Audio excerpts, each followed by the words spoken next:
He pushed open the glass door of the dining hall, expecting nothing but a hot tray and 10 quiet minutes across the table from his kid. Instead, the first thing he heard was a grown woman telling his daughter she ate like a rat and that people like her belonged in a different line. Malcolm Reed stopped mid-step, one foot still forward, hand still on the door. For 3 full seconds, he did not move at all. "Don't you dare touch that tray!" The cafeteria manager snatched it out of the girl's hands and wiped her gloves as if she'd touched something filthy. "People like you always sneaking into the wrong line. Section B, that's where your kind eats, not here." The girl held up her student ID. "Ma'am, I've already paid my tuition." "With what?" The woman's lips curled. "People like you can't make money. Now get out of my line before you contaminate every plate in this room." The girl said nothing, and behind her in the doorway a man in a plain navy blazer went very, very still. It was his daughter. And what this woman had just done in front of 300 students and a dozen raised phones was about to end her career, unravel 19 years of quiet cruelty, and turn her whole life upside down before the lunch trays were even cleared. So who is Malcolm Reed, and why did the wrong woman pick the wrong little girl to humiliate? Stay with me, and if you believe nobody should have to prove their bank account to be treated like a human being, tap subscribe right now, because you're going to want to see how this ends. Let me tell you about the man in the doorway. Malcolm Reed grew up in East Baltimore, not the Baltimore of travel brochures, but the one where the hallway of his apartment building smelled like mildew and cigarette smoke every day of his childhood. His father mopped floors at Johns Hopkins Hospital for 31 years. His mother taught 3rd grade in a public school with no air conditioning. Between them, they never earned more than $42,000 a year. But every night his mother sat at the kitchen table with Malcolm and his older brother Terrell and made them read out loud until the streetlights came on. Terrell was the smart one. Everyone said so. He wanted to be a doctor and he had the mind for it. What he didn't have was time. Terrell was diagnosed with leukemia at 11 and died at 12. Malcolm was 9. He remembers standing in a hospital hallway staring at the same kind of floor his father mopped every morning, thinking one thing over and over: why didn't anyone catch it sooner? That question never left him. At 18, Malcolm enlisted in the Marine Corps, not because he wanted to fight, but because he wanted to pay for college without burying his parents in debt.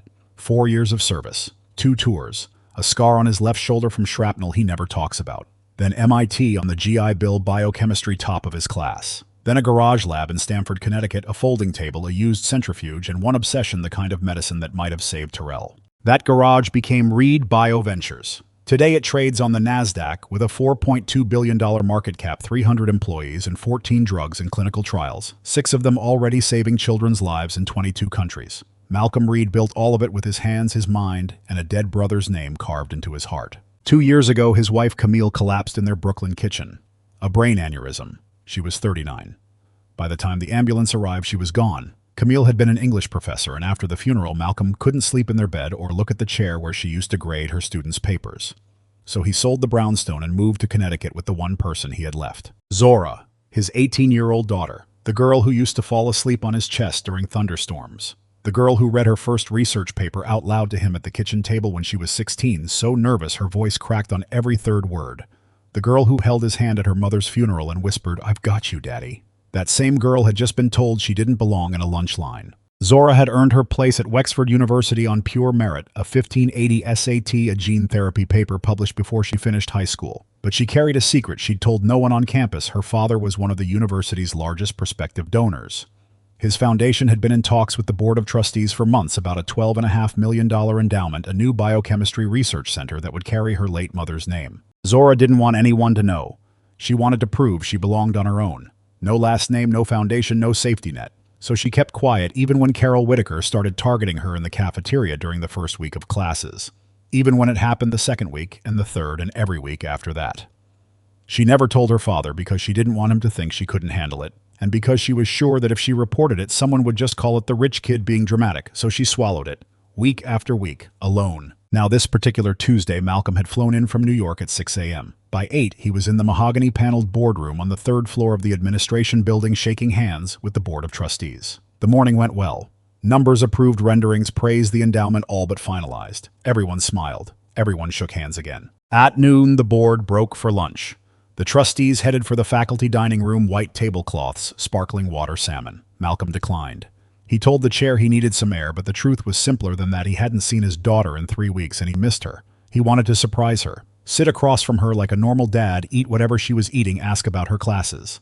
I didn't call ahead. He didn't text. He just walked down 2 flights of stairs, followed the signs to the student dining hall, pushed open the glass door, and heard a woman call his daughter a rat. Malcolm didn't move for 3 full seconds. 3 seconds is nothing in ordinary life, but in a moment like that, it's long enough to feel every muscle in your body tighten, long enough to hear your own heartbeat in your ears, long enough to decide what kind of man you're going to be in the next 5 minutes. He took in the whole room before he took a single step. To the left, a line of 40 students stretched along the counter, most of them frozen, a few already lifting their phones. One tall kid in a Wexford track hoodie had taken half a step towards Zora like he wanted to help. That was Jordan Ellis, her friend, but Zora had given him the smallest shake of the head.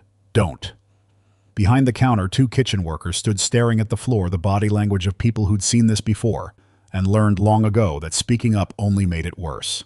To the right, 3 tables had gone dead silent, forks down. Zora's roommate Hannah had a hand pressed over her mouth, and at the center of it stood Carol Whitaker, arms crossed, one hip against the counter, looking at Zora the way someone looks at a stain on their shirt. Malcolm crossed the room. His shoes made no sound on the linoleum. Marine training doesn't leave your body. You learn to move quietly, to control your breath, to understand that the most dangerous man in the room is never the loudest one. He stopped 3 feet from the counter and placed a hand gently on Zora's shoulder, the way you touch someone to tell them they're not alone anymore. She flinched, then turned. Her eyes went wide. "Dad, what are you doing here?" Her voice cracked just barely. The same crack from the kitchen table 2 years ago. But this time it wasn't nerves about a research paper. It was shame, the kind that comes from being caught in the exact moment you've been hiding from the one person you love most. Malcolm didn't answer her. Not yet. He turned to Carol Whitaker instead. "Excuse me, I'm her father. I'd like to understand what's happening here." His voice was level. No heat, just the calm, measured tone of a man who has chaired rooms with senators and generals across the table. And here is the moment that mattered, the one where everything could have gone differently. If Carol Whitaker had looked at this man and seen a human being, if she'd said, "I'm sorry, there's been a misunderstanding," and handed the tray back. But she didn't. She looked at him the same way she looked at his daughter, the same way she looked at every black person who crossed her line. She saw a blazer with no tie, no entourage, no watch flashing on his wrist, none of the signals she'd trained herself to respect, and that was enough. "Sir?" She tilted her chin up. "Parents and visitors aren't permitted in the serving area. If you have questions about your daughter's financial situation, financial aid is in the administration building. They open at 9. Financial aid." Malcolm let that land. He didn't flinch. "I'm not here about finances. I'm here about the way you just spoke to my child." Carol uncrossed her arms and planted both hands flat on the counter. Her voice climbed deliberately for an audience now, for the kitchen staff and the students, and anyone who might question her authority later. "I don't appreciate the tone. We have standards here. We have systems. Maybe at the schools you're used to people can walk in and demand whatever they want. But this is Wexford University, and I've been here 19 years. So I suggest you lower your voice, collect your daughter, and leave quietly through the side door." Malcolm didn't lower anything. He didn't raise anything either. "I'd like your name and title, please. I'm making a formal inquiry." Her left eye twitched just once, the first crack in the mask. "I don't have to give you anything." "Then I'd like to speak with your supervisor." Carol laughed, a short, dry sound like a branch snapping. "Honey, I am the supervisor. I've run this entire dining operation for 19 years, and in 19 years, no one has walked into my cafeteria and spoken to me like this. Now I'm going to ask you one more time. Leave, or I'll have you removed." Malcolm didn't move. "I'd like my daughter to receive the hot meal my family has paid for. Full tuition, full meal plan, no aid, no scholarship, paid in full. And I'd like it served to her at this counter, the same counter where you serve every other student." Carol stared at him. Her nostrils flared. Then she reached under the counter and pressed a button. A radio crackled. "Security, this is Whitaker in the dining hall. I have an unidentified male in the serving area, confrontational, refusing to leave. I need assistance immediately." She set the radio down, looked at Malcolm, and smiled. "Let's see how this goes for you." 30 seconds later, the side door opened, and Officer Denise Mercer walked in, mid-40s, campus uniform, radio on her hip. She scanned the room fast, Zora rigid, Malcolm with his hands visible at his sides, Carol behind the counter with her arms crossed again. Mercer had been campus security for 11 years. She'd handled noise complaints, dorm lockouts, parking disputes. She had never once drawn her taser. She was good at reading rooms, and this room didn't read right. Carol was already at her elbow, whispering fast, loud enough for Malcolm to catch pieces. Not a registered parent. Walked right in. Aggressive. Might not even be her father. "Sir, can I see some identification?" Malcolm reached into his blazer slowly, deliberately, the way black men in America learned to move around anyone in a uniform, and handed over his license without a word. Mercer radioed it in. The response came back clean. No warrants, no record, not so much as a parking ticket. "He's clean," she said half to herself. Carol shook her head. That doesn't mean anything. Anyone can carry an ID. Look at him. Does he look like he belongs here? Something shifted in Mercer's face, a small frown, the beginning of doubt. Not about Malcolm, about the woman standing next to her. But Carol pressed harder the way she always pressed harder. I saw him reach across my counter. He could have pocketed something. I want his bag checked. She pointed at the leather briefcase on his shoulder. Open it. Mercer turned to him, uncomfortable, her hand resting on her radio instead of her taser. Sir, would you mind if I took a look in your bag?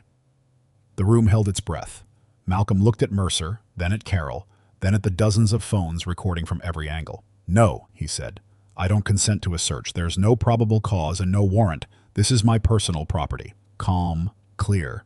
Each word set down like a brick. Mercer nodded. Legally, she couldn't push it, and she knew it.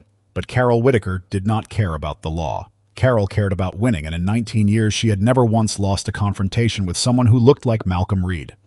She came around the end of the counter fast and grabbed the briefcase right off his shoulder hard enough that the strap burned a line across his collarbone. Do not touch him, Zora shouted. Carol, wait! Mercer stepped forward. Too late. Carol had the briefcase on the counter and unzipped it with both hands, the sound ripping through the silence. She started slamming items onto the steel for the whole room to see. A silver laptop, she barely glanced at it. A dark leather portfolio embossed in gold, Reed BioVentures. She didn't read it. A heavy bronze Marine Corps challenge coin, she turned it over like a bottle cap and tossed it back, metal ringing against steel. A bound document, 53 pages, the cover reading endowment agreement. Camille Reed Biochemistry Research Center, Wexford University, 12.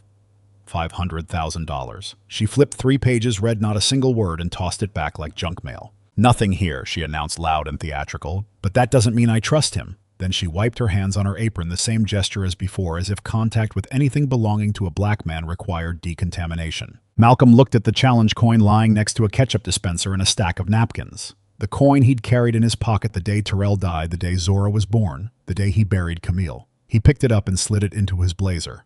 The only thing trembling was his hand. He said nothing. Jordan Ellis was still filming, hands shaking, camera steady. 11 minutes of unbroken footage. 2 other students filmed from different angles. The cafeteria had quietly become a courtroom, and every phone was a piece of evidence. Carol noticed none of it. She was already moving to the next phase, walking back behind the counter and planting herself directly between Malcolm and his daughter, arms spread wide, palms flat on the steel. A human wall between a father and his child. I want everyone in this cafeteria to know, she projected, that I'm acting in the interest of student safety. I don't feel safe with this man in our facility. I asked him to leave. He refused. I called security. Then she turned to Zora, and her voice didn't soften. It sharpened the way a blade sharpens when you press it at an angle. She pointed a gloved finger at Zora's chest. And you. Sit down. The adults are handling this now. You should be grateful this university even lets you sit in this room at all. Do you hear me? Grateful. Not every school would be this generous with people like you. Grateful. The word hung in the room like smoke after a gunshot, as if Zora's seat were a gift that could be revoked. As if her perfect grades, her published research, her family paying full tuition were all meaningless because her skin was the wrong color for the main line. Zora didn't sit. She didn't cry. She stood perfectly still, but something behind her eyes broke. The quiet kind. The kind where a person stops believing the world will ever be fair, no matter how hard they try, no matter how well they behave. At a corner table, an older man in a tweed jacket had watched the entire scene, without a word. Dr. Nathaniel Frost, a tenured professor of constitutional law. But when Carol said grateful, he stood, picked up his coffee, and walked out through the faculty entrance. In the hallway, he pulled out his phone and made one call to a former student of his who now worked in the Connecticut Attorney General's Civil Rights Division. That call mattered, but not yet. Malcolm didn't raise his voice. He reached into his blazer and he sent 2 messages. The first to Vivian Marsh, his chief legal counsel: freeze every contract and pledge linked to Wexford University across our entire portfolio, including the foundation endowment. Effective immediately. The second to Dean Gerald Prescott: come to the dining hall, now. Then he turned to his daughter, and every phone in the room stayed on him as his voice went soft, just fatherly. Sweetheart, I'm right here. You did nothing wrong. Not one thing. I'll be back in 10 minutes. Zora's lip trembled. She nodded. Mr. Reed, Mercer said quietly, let's step into the hallway while we sort this out. Malcolm nodded once and walked out beside her, his footsteps echoing on the linoleum. Behind him, the cafeteria erupted in whispers. Carol didn't hear them. She was too busy smiling, straightening her apron, and saying to the nearest kitchen worker, a young black woman who'd been staring at the floor the whole time, loud enough for every table to hear, see, that's how you handle them. 19 years never failed. In the hallway, Mercer walked beside him in silence for 15 steps. Then she stopped and lowered her voice. Mr. Reed, between you and me, that was wrong. All of it. I knew it the second I walked in. How often does she do this? Mercer stared at the floor tiles. A long pause. You're not the first person to ask me that. Footsteps behind them. Zora had followed Jordan right beside her phone, still recording. Her voice was small, the kind of small that has nothing to do with volume and everything to do with how much a person has been carrying alone. Dad, I didn't tell you because I didn't want you to think I couldn't handle it. But she does this every week, not just to me, to Jordan, to every black student who uses the main line. She sends us to Section B every time. Jordan nodded. She calls it sorting, says it's policy. There is no policy, sir. Malcolm looked at his daughter, and for the first time all day his eyes went red, not from anger but from the specific pain a father feels when he learns his child has been suffering in silence to protect him from worrying. He put his hand on her shoulder again. The same gesture from the cafeteria, heavier now, weighted with everything he wished he'd known weeks ago. At the end of the hallway, the elevator chimed. Dean Gerald Prescott stepped out, same navy suit from the morning, face the color of old paper, hands shaking from the text he'd read on the way down. He looked at Malcolm, the man he'd called our most important strategic partner just 3 hours earlier, and understood that the ground beneath his career had cracked wide open. What happened? Prescott whispered, already sweating through his shirt. Someone tell me what happened, right now. Mercer spoke first, short and factual. A cafeteria supervisor had denied a student her meal. The student's father had intervened. The supervisor had called security, accused him of trespassing, and physically seized his belongings in front of the entire dining hall. The father had cooperated fully. The supervisor had not. Prescott's face got paler with every sentence. Then he turned to Malcolm, and for the first time since the elevator actually looked at him, not at the blazer, not at the visitor badge on his pocket, at the man. Mr. Reed, I want you to know that whatever happened in that cafeteria does not represent this university. Malcolm just looked at him. You were in a boardroom with me 3 hours ago. You shook my hand. You called me your most important strategic partner. You showed me drawings of a building that would carry my dead wife's name. He paused. And while you were pouring me coffee upstairs, your employee was downstairs telling my daughter she should be grateful you let her sit in your cafeteria. Prescott opened his mouth. Nothing came out. Dean Prescott, Zora's voice quiet but clear. This wasn't the first time. She does it every week. She calls it sorting. Black students go to Section B. There's no policy that says that. She made it up and nobody stopped her. Prescott looked like a man watching his house burn from the inside. I didn't know, he whispered. That's the problem, Malcolm said. You didn't know or you didn't look. He let it sit. Here's what's going to happen. You and I are going to walk back into that cafeteria together. You're going to address what happened in front of the same students who watched it happen. And your employee is going to be removed from this campus today. Not next week. Not after a review. Today. Prescott started to protest. Perhaps we should handle this privately. HR, the legal team. She handled it publicly, Malcolm said. She humiliated my daughter publicly. She searched my belongings publicly in front of 300 students with phones. So no, we are not handling this in a conference room. Prescott closed his mouth. They walked back. All of them. Malcolm first, Prescott half a step behind, Zora and Jordan and Mercer following. The cafeteria was still full. Nobody had left. Trays sat untouched. Carol Whitaker was behind the counter, wiping down a station, humming relaxed, a woman who believed the problem had been solved and the natural order restored. Then the door opened, and Prescott walked in, and 300 students stopped breathing at once. Carol looked up, saw the dean, and started to smile. Then she saw Malcolm right behind him, walking back into the room she'd thrown him out of. The smile didn't just disappear.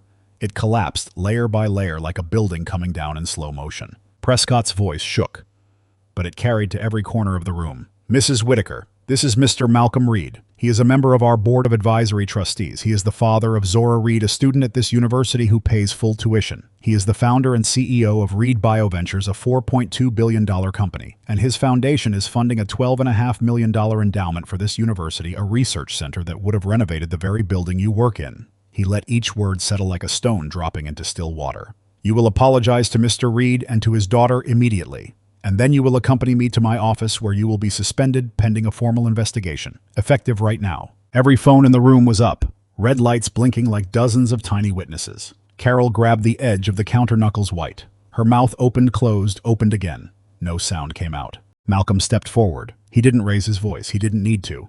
You know what the saddest part is? If you'd just been kind to my daughter, not because of who I am, but because she's a human being standing in your line, you'd still have your job tomorrow. You'd still have everything, but you chose different. The room was so quiet you could hear the ventilation fans 3 floors up. Carol finally found her voice. It came out cracked and tangled.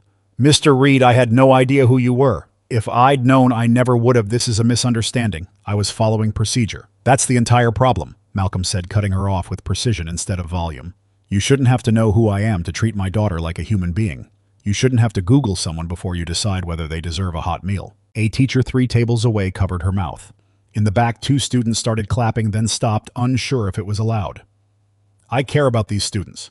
Carol tried, tears now real or performed impossible to tell after 19 years of blurring the line. I've been here 19 years, ask anyone. Zora stepped forward. She didn't shout. She spoke the way a person speaks when they've been holding something in for months and have finally decided to set it down. There's no policy that separates students by line, Mrs. Whitaker. I checked.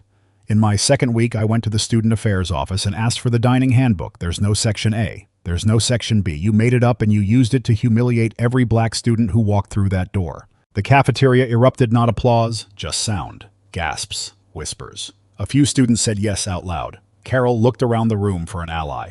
She looked at the kitchen staff. They didn't meet her eyes. She looked at Officer Mercer. Mercer looked away. She looked at Prescott, and Prescott was already reading from a folded sheet of paper, his voice steadier now, as if the official words gave him a spine he didn't normally have. Suspended. Effective. Immediately. Off campus within the hour. Officer Mercer will escort you. Carol's mouth moved, but nothing came. She untied her apron with shaking hands, folded it, and set it on the counter the way you fold a flag at a funeral.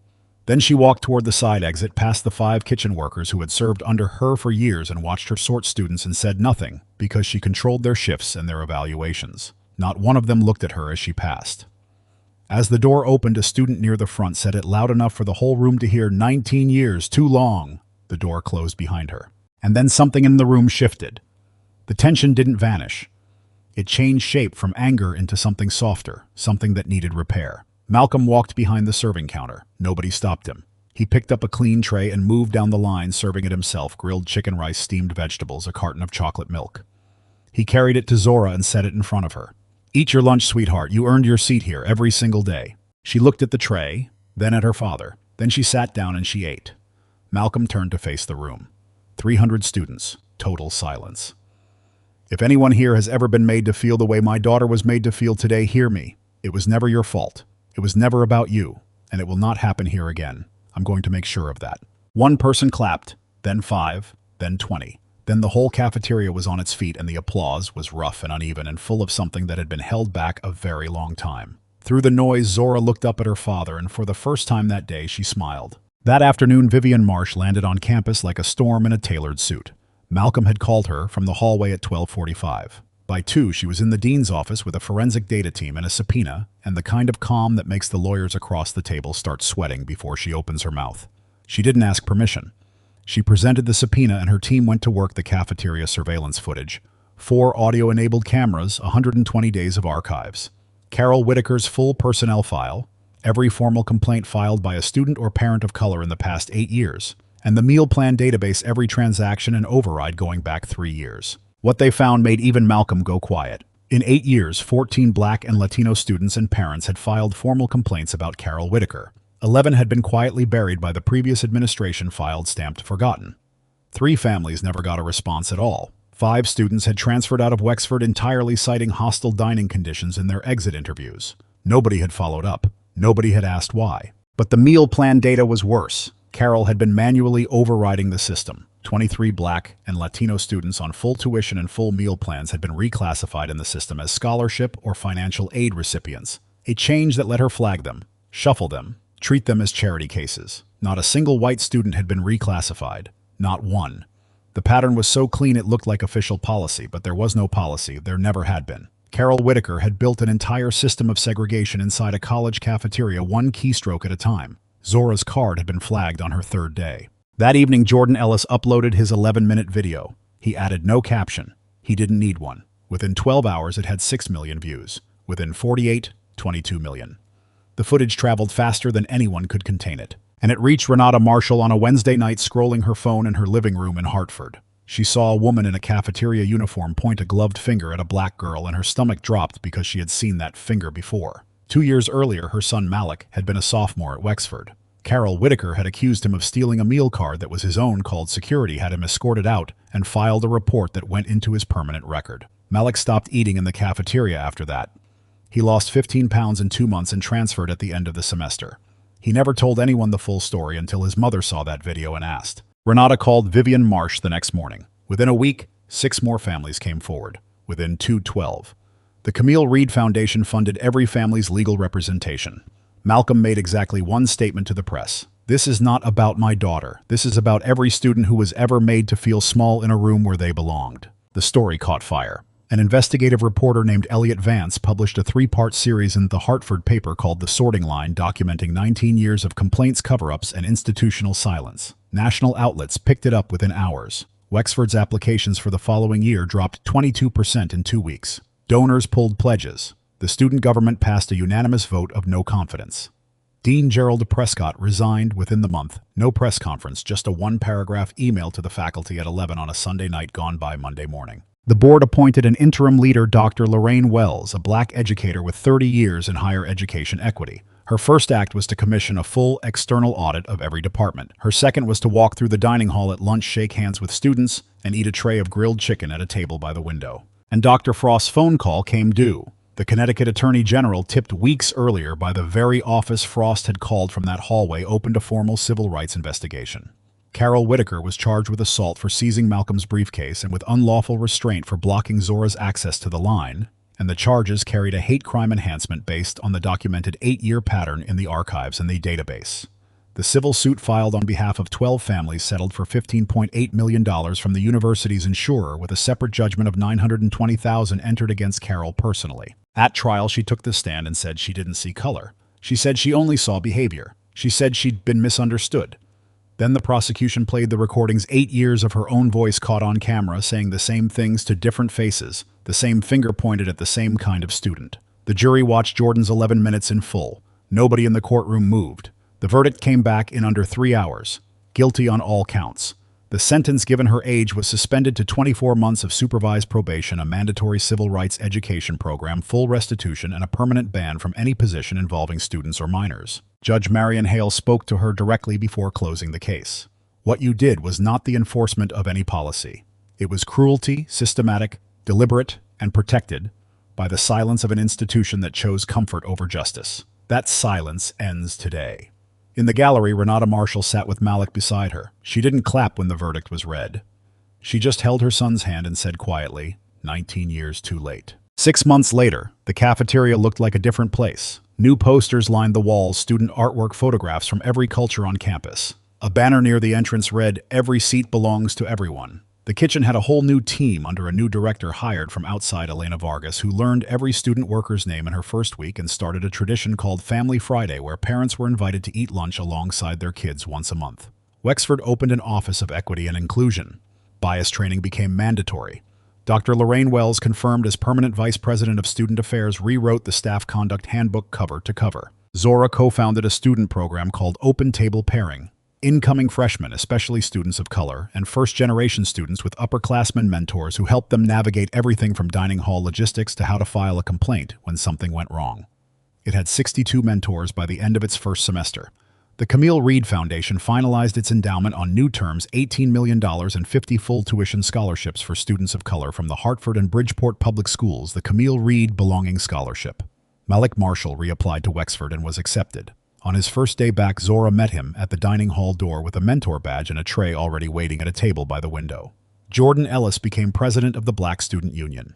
His 11-minute video passed 40 million views. He never took it down. On a Friday afternoon in October, Malcolm Reed stood at the back of the cafeteria. Same room, same linoleum floor, same fluorescent lights buzzing overhead, but everything else was different. The noise was different. The faces behind the counter were different. Zora sat at a table in the middle of the room, surrounded by friends of every background, arguing about a biochemistry assignment and laughing so hard, one of them knocked over a carton of orange juice. She grabbed a napkin and cleaned it up without missing a beat. Elena Vargas walked over. "Mr. Reed, care to join the line for Family Friday? We've got grilled chicken today." Malcolm smiled, picked up a tray, and stood in line like every other parent. He could have done 100 things differently, written the check and walked away, pulled Zora out and sent her somewhere else. Let the lawyers handle everything from a distance. Instead, he kept showing up week after week, Friday after Friday, because showing up is what changes a place. Not money, not power, not headlines, presence. Dignity is not something a student should have to earn by having the right parents or the right bank account.